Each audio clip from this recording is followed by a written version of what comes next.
嘿，今天玩玩具了吗？下个尽知名的老模具再版第4弹，一样有一位可怜的臭鼠新登场。本集来看看由万代出品的《超合金魂 GX114 亚努斯侯爵与 GX12R 维纳斯 A 套组》。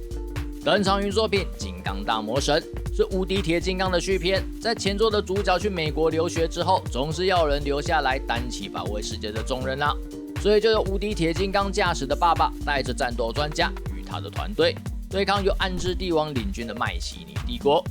本款延续氪金系列的风格，外包装也采用同样的设计啦，简约而且扁平，好收纳。亚努斯侯爵，麦西尼谍报军的军官，本体是女性的战斗兽，但平时可以以人类大小的女性形象来现身，具有催眠术，还有瞬间移动等超能力，设定它是战力相当强大的敌人之一哦。维纳斯 A 为了支援大魔神所开发的辅助型机器人，虽然是辅助定位啦，但开发却是以战斗用途为主要方针哦，完全文不对题。本身具备的武装与能力都相当的全面，比起同为支援机器人的木兰号战力高上不少。两款的基本架构都是一样的，所以高度去掉突出物大概都是17公分。不过身上的东西不太一样了，所以两只的重量也会不一样哦。素体两方都是沿用 GX08 木兰号，一鱼多吃的方式是万代的拿手好戏，但可以经过那么多年了还能继续用，这已经是超乎傻眼，近乎钦佩了。不过维纳斯 A 在2002年的时候就发售过了哦，小改色再版，然后包同捆一起卖给你。亚努斯侯爵的头颈部都能动，不过颈部的范围不大哦。头后面的那个头发之类的虽然很大片啊，但是不影响整体的可动性。维纳斯 A 颈部仅提供前后的可动，后面的头发可以掀开哦。除了用来提升头部的整体可动之外，掀开之后头就可以整个往后仰了。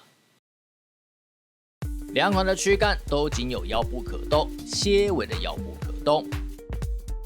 手臂的可动性延续原本木兰号的模具，加上这两款都没有外形上的干涉，因此虽然外形很粗糙，但整体的可动范围都不错哦。亚努斯侯爵的袖口有多一个转动关节，腿部也是延续木兰号的结构，同样虽然粗糙，但是范围够用。不过亚努斯侯爵因为腰际的那块软胶布，因此腿部的可动性有受到比较大的影响。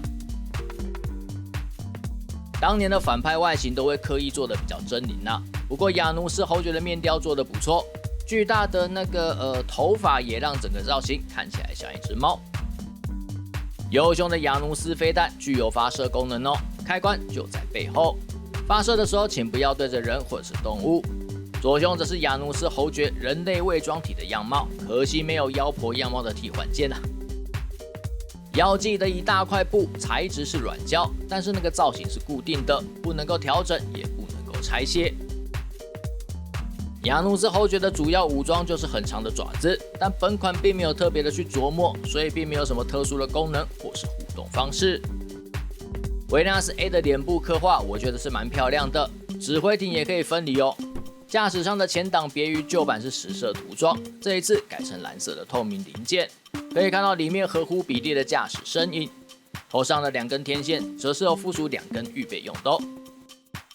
胸部的光子力飞弹具有发射功能，开关在背后，左右各自对应。